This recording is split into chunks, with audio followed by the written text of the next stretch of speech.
So how do we construct an entanglement witness? I guess Danny did this a bit in his lecture, but maybe we'll do it again in a slightly different way. So we do this because we want to certify entanglement. So, or we want to do this experimentally.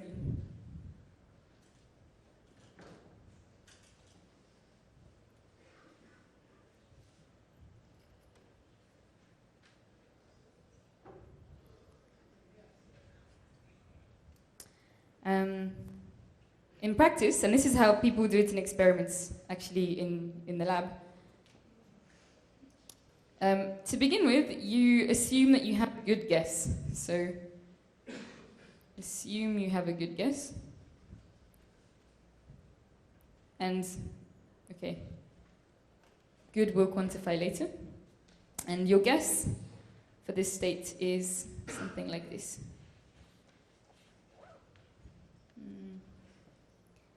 Lambda I, so it has some Schmidt decomposition.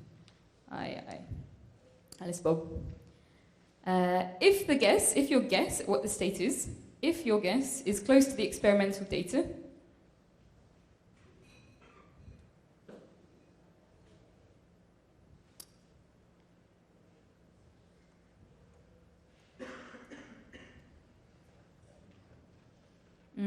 then you'll find that the trace, this is, let's call this T, sorry, this is the target state. This is your guess. Then the overlap of the experimental state that is produced in the experiment with the target state is going to be close to 1, right? Because they're the same.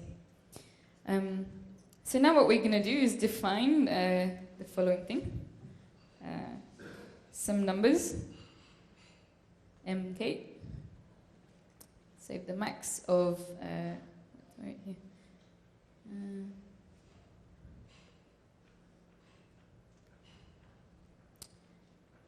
Trace sigma. So this number k is the maximum value, or the overlap,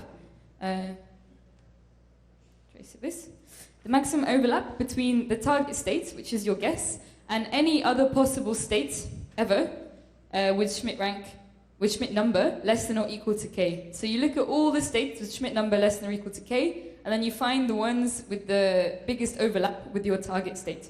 And this is the way you define these MKs. Okay. So from this, you see that these MKs are equal to the sum.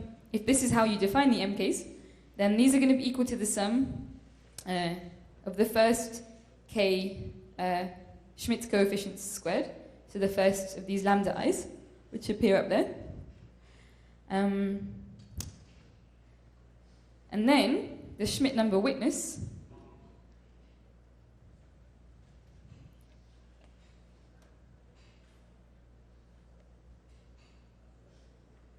which is the hyperplane I showed you in the picture before. So this thing you can define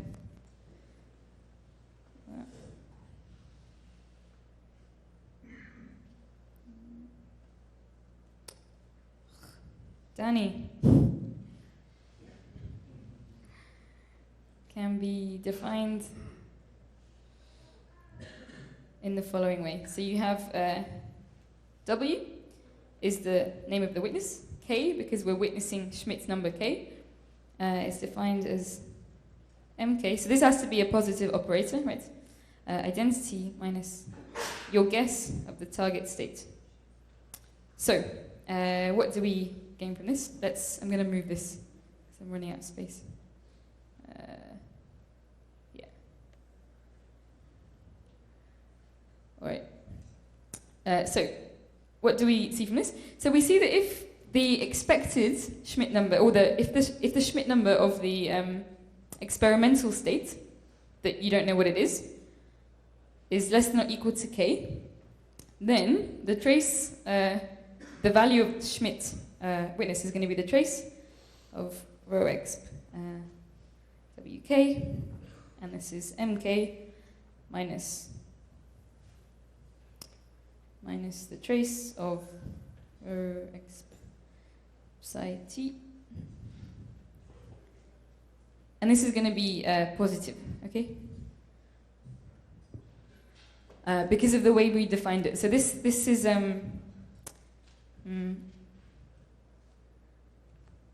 some number, this trace, and this number is guaranteed to be less than mk.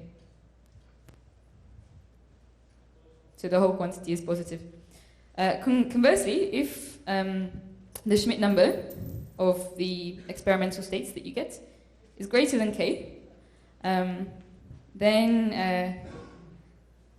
mk is less than 1, and the Schmidt number of the target state, and this can only be if the Schmidt number of the target state is greater than k. So this is a kind of trivial observation. But if the experimental, the Schmidt number of the experimental state, rather, if the experimental state is close, or is exactly the target state, then the trace of this evaluated against the witness will be mk minus 1, which will be negative. Okay? Yeah. So when you write, I'm a little bit lost. When you write the m big K equal to the sum of I equals 0 of lambda I to K equal 1, what does Okay, sorry, minus is minus, I'm sorry. Okay, thank you. Yeah. Yeah, so you define these MKs in such a way that they're equal to the first K Schmidt coefficients of the target state in this way. So if this is the case, then WK will be a Schmidt vector, a Schmidt witness, will be a Schmidt number witness.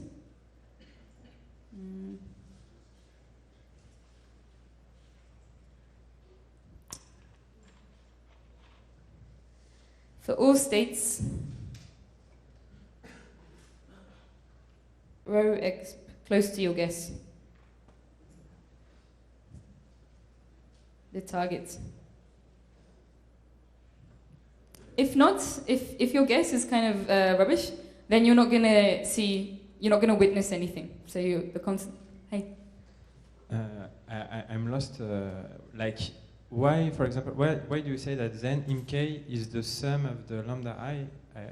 So you define mk with the maximum of this quantity, and why should it be necessarily the sum of the lambda I? I don't. Because if sigma, for instance, okay, imagine sigma is the state psi t, right? It doesn't necessarily have to be the same. It just has to have the same Schmidt rank. But imagine that this is equal to this. Then you just have the trace of this thing up to k. So you have the first k eigenvalues of the state. Okay. Yeah. So, I mean, imagine that k went all the way up to the entire dimension of the state. Then you would just get mk is equal to 1. But the point is that this sigma, it doesn't have to be psi t to be like this. It could be something else, like a different formulation of some other state.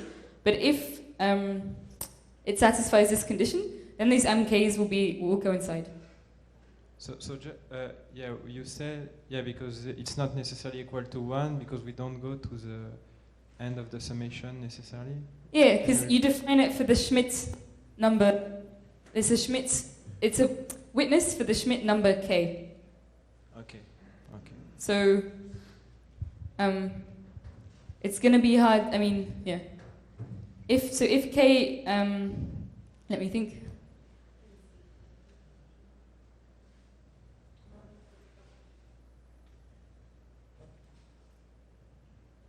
Yeah, I mean, the closer you go to the dimension of the state, mk will be closer to 1, and then the the amount of leeway you have to witness, to catch the state, is going to get smaller, right? If you're looking for some Schmidt rank, which is the Schmidt rank of some state which is very far below this thing, then your bounds are going to be like better or less tight. Maybe this will become clear later. So, yeah. So just another question. When you write the definition for the MKs, you write for the sigma, you write that the rank of sigma is less than or equal to k. The matrix rank of sigma, right? This is the Schmidt number. So this is not the rank, this is Schmidt's number. Okay.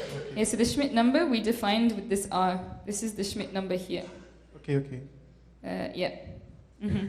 So it's a different k from the k that's in the index of the MK, or it's the same k? Because one likes little k and one the big k. This is a big, where's the little k? Here, R of sigma less than or equal to... K, little k. It's little k. Yeah. Okay. Mm-hmm. Yeah. So, yeah, okay, let's maybe go back to here. So, we know that the maximally entangled state has, so you have entangled states, and they have different mixed states, and they have different Schmidt numbers. If the Schmidt number is 1, then it means you can compose the states out of pure states of at most Schmidt rank 1. It means it's just, the whole thing is separable. This means that whatever your state is, you can compose out of pure states, so convex combination of pure states, and every single pure state has at most Schmidt rank k, 2 terms in the sum. So this will be like P0 plus a P0 into something with 2 terms. So A plus B plus P1. Of course, A0 plus B0. Well, A and B maybe isn't a good thing to use. But Schmidt rank is the number of terms in the summation of the pure state, right? So Schmidt rank D means you have to sum many, many things in the bipartite thing. Okay. So why is this useful? Well, the Schmidt number and the Schmidt rank are both measures of entanglement, right? So if you have a really high Schmidt rank, or a really high Schmidt number, then your state is more entangled, right? Schmidt number 1 means you have a separable state. As you go up and up, the state is more and more entangled until you get to the maximally entangled state. So it's useful in that respect to think about measures of entanglement. So this will all hopefully fit in together. So when we had the Schmidt vector, so the Schmidt vector was for pure states.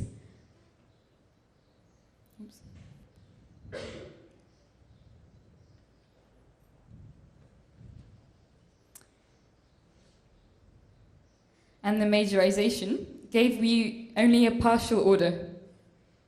And we saw that in the example in the beginning, because in the example we had 2 vectors which were incomparable.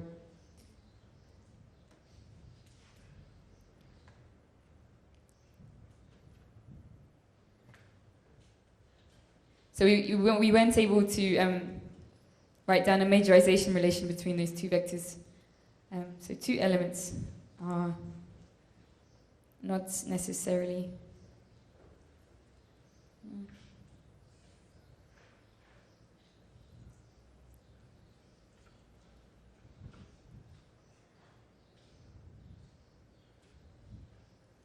but we have distillation.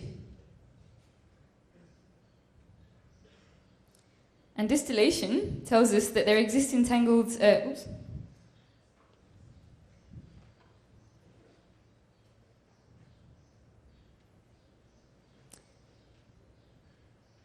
maximally entangled states as a resource.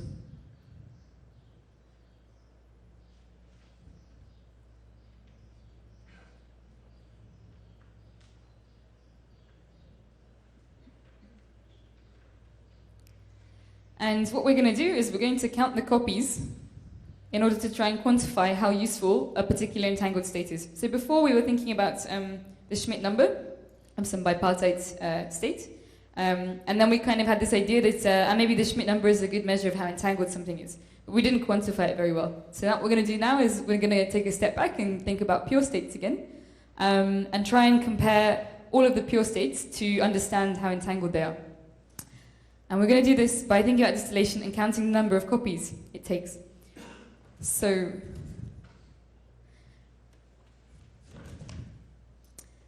in the distillation process, you have some, you may have some pure states, and you may have n copies of them.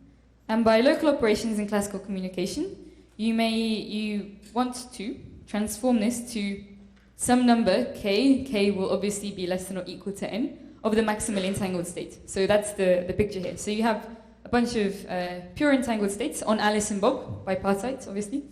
And you want to transform them to something useful. And to quantify this, we look asymptotically.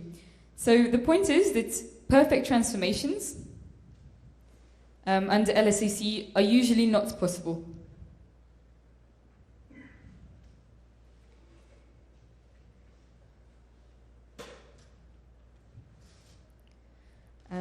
Are not usually possible. So what you do, or what the people who quantified this did, is that you allow for some imperfections. For some imperfections.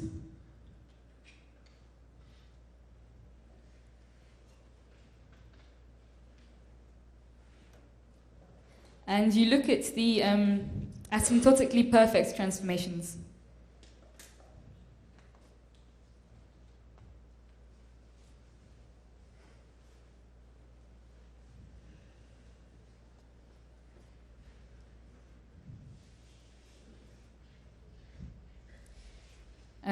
Writing down the exact relation is a bit sort of mathematically heavy.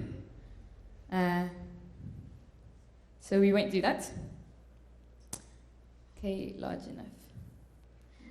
But the intuition is that you start off with n copies of an entangled pure state. You do this LOCC, and if you do it enough times on enough copies, then there exists a k, so k copies of the maximally entangled state, for which your transformation is almost perfect, right? So you do your transformation, and you don't get one perfect maximally entangled state out. So you add some more particles. You get two kind of perfect but not very good maximally entangled states out. So you keep adding until you find that for some number n, your transformation, your protocol works, and you get three, four, however many almost perfectly almost perfect maximally entangled states. So the entanglement distillation is an asymptotic limit, and it's defined as the limit as n tends to infinity, and then here there's this supremum of k, and k is a function of n over n. Okay? And what this means is that the fidelity, so if you look at the fidelity of your transformation on n copies of your initial kind of entangled state, with k copies of the maximally entangled state, this fidelity tends to 1 as n tends to infinity. So it's like the best rate you can get. Like, what is the best, if you give me a state, psi, what is the best rate, the best fraction that I can distill into maximally entangled states? The entanglements cost is defined in a similar way. So the entanglement cost assumes that you start with k copies of the maximally entangled state, psi, and you transform them to n copies of some other state. So k is always going to be less than n, less than or equal to n, right? Because the maximally entangled state is the resource state. And this is the limit, also as n tends to infinity, this time of the infimum, kn over n. So this infimum, what this tells you is this is the minimum, if you like, the minimum over all LOCC protocols.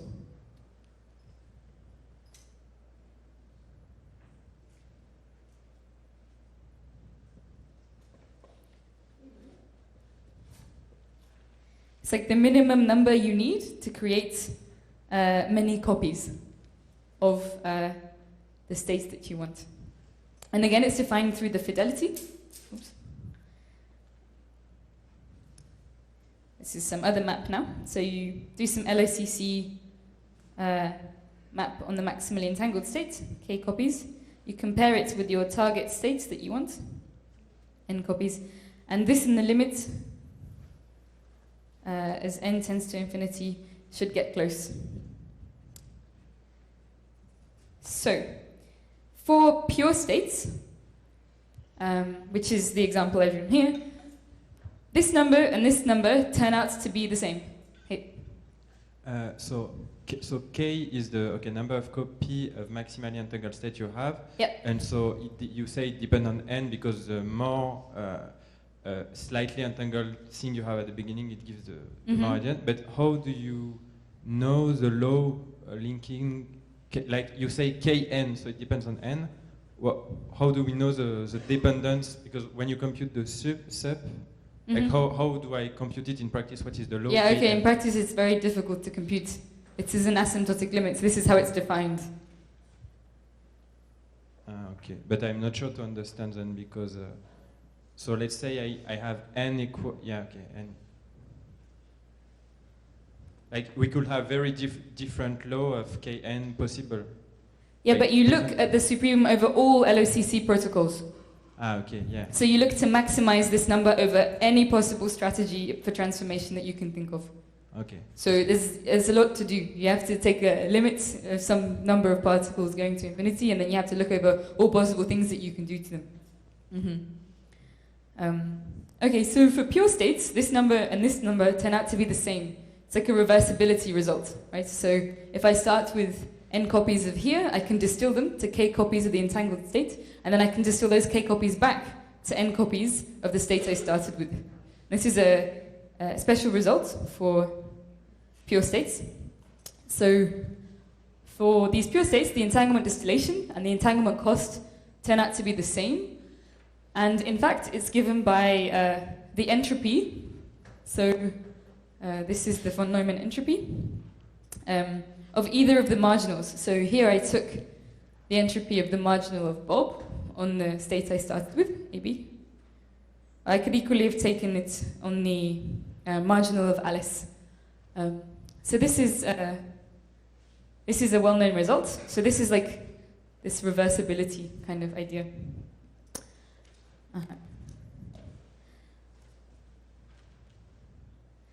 I think that's everything I want to say about that. For mixed states, it's a little different.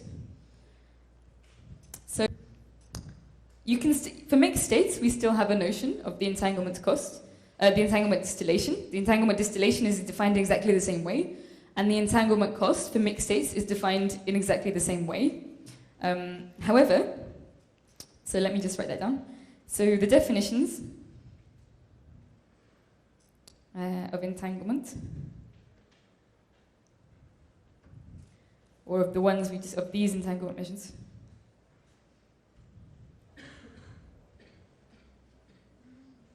stay the same for mixed states.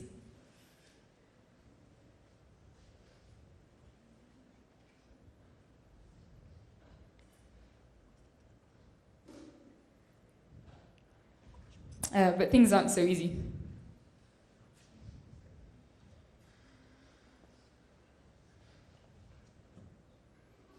In particular, we know that for mixed states, there are PPT states.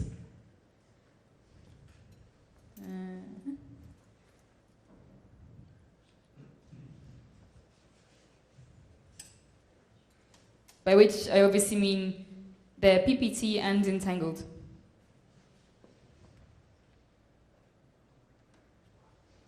So, okay.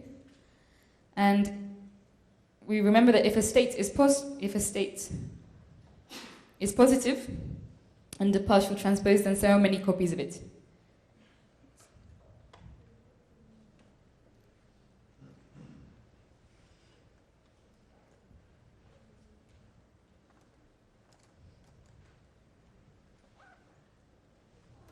So remember, PPT states many copies are not distillable. That's the point. So this thing is not distillable.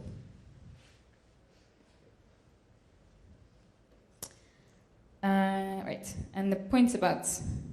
So there's no point in trying to take many copies of your state to try and distill it, because it's not going to work.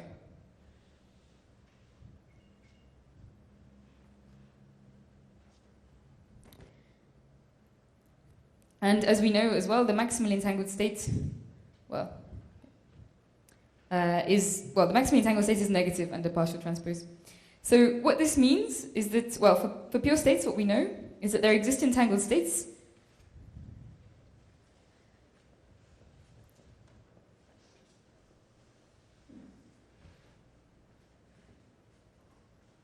which have this ED measure to be 0, right?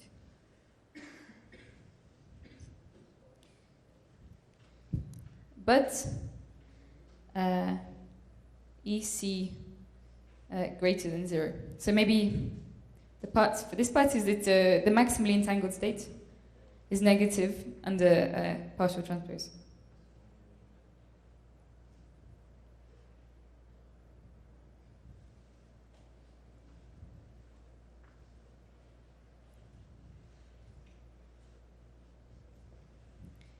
So what this means is that we're not going to get the same kind of reversibility relation that we got for pure states.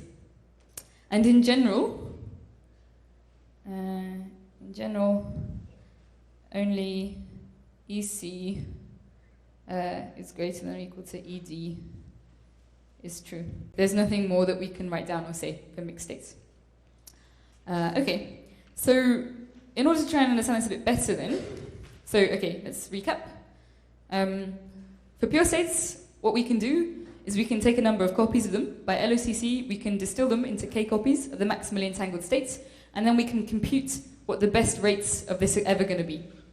And we can do this reversibly, so then we can start with K copies of the maximally entangled state and get back some target state. And the rates for pure states turn out to be the same. They coincide.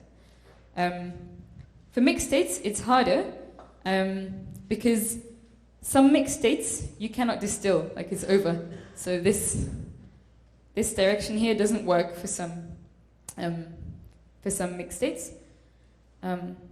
So we introduce a new measure. So to try and quantify and understand this, we introduce a new measure. So the entanglement of pure states is defined as the entropy of subsystem A or B. But for mixed states, it's defined as the minimum average entropy of some system rho, where the minimum is over all decompositions.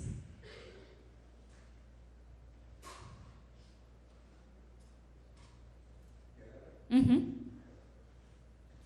Sorry, one other question. I don't understand how EB can be lower than EC, because EB is the limit of the sub and EC is the limit of the inf.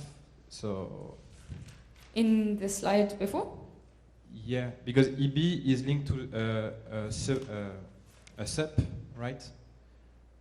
In your definition on the previous slides, yeah, EB is the limit of the sub, so for me he will always be higher than the limit of the inf, no? But in one case you go from k to n, and in the other case you go from n to k. Like the fraction is the same, but the way you approach this number is from different directions. But in both cases you take the limit of n infinity? I don't understand. Yes, so Mm.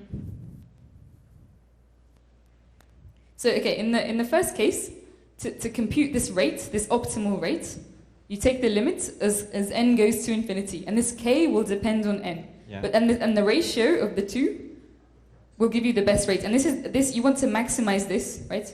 You want the best possible rate. You want the most number of singlets out at the end of your protocol. Yeah. So that's one bound. In the other direction, you want you want to minimize over all LOCC protocols, if you like, of the cost. The cost. So you're minimizing a cost in one sense, and then you're maximizing the gain in the other sense. Yeah, but then EBs must be higher than EC, no? If you maximize the first and you minimize the second. So ED can be 0 for mixed states, especially. Like it can be impossible to distill something.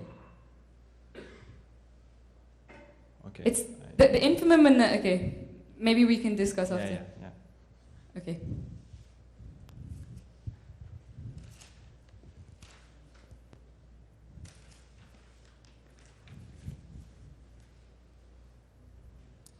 Right. So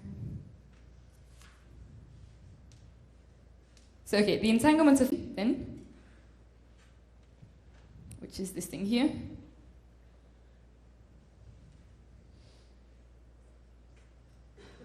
Oops, no. Of some state rho. This is a mixed state. So intuitively, you can think of like, how much entanglement do I need to make this mixed state?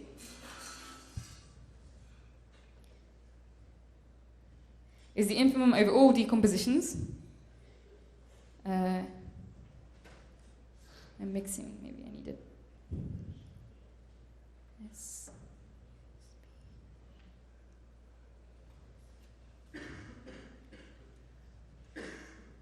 Of the state rho. So this rho AB has some decomposition, and you find the minimum decomposition, and that's like the minimum amount of entanglements you need to create a single copy.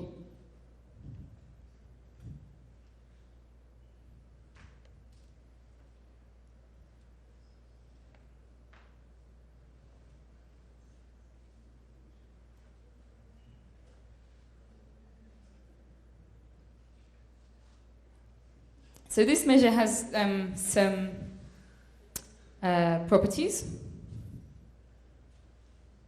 It's sub-additive. So it's not additive.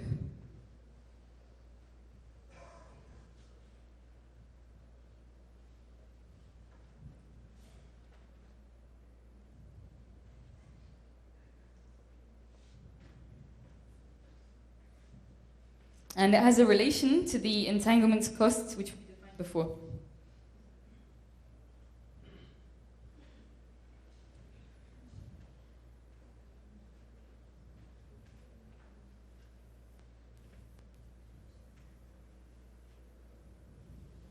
It's exactly limit.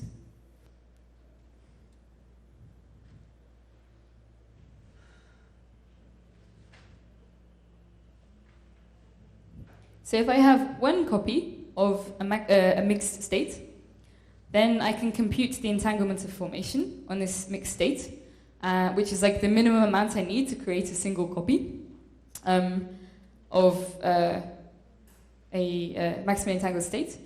And if I take then the limit of many copies of this mixed state, and I look at the like regularization of this quantity, then I get precisely the entanglement cost again. So, okay, so maybe here we'll write, this is like the, oops.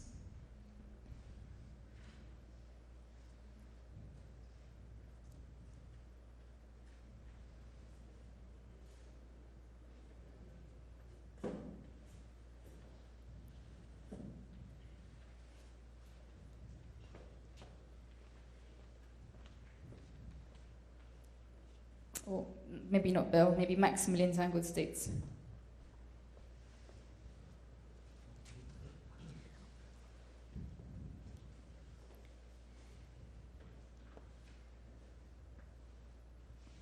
So, oops, here.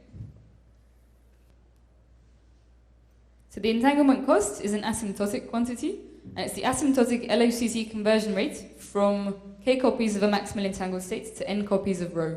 And in the limit, when I regularize this entanglement of formation measure for mixed states, exactly the same thing. So what we want from all of this is a list of properties, somehow, a desirable list of properties that our measure of entanglement satisfies.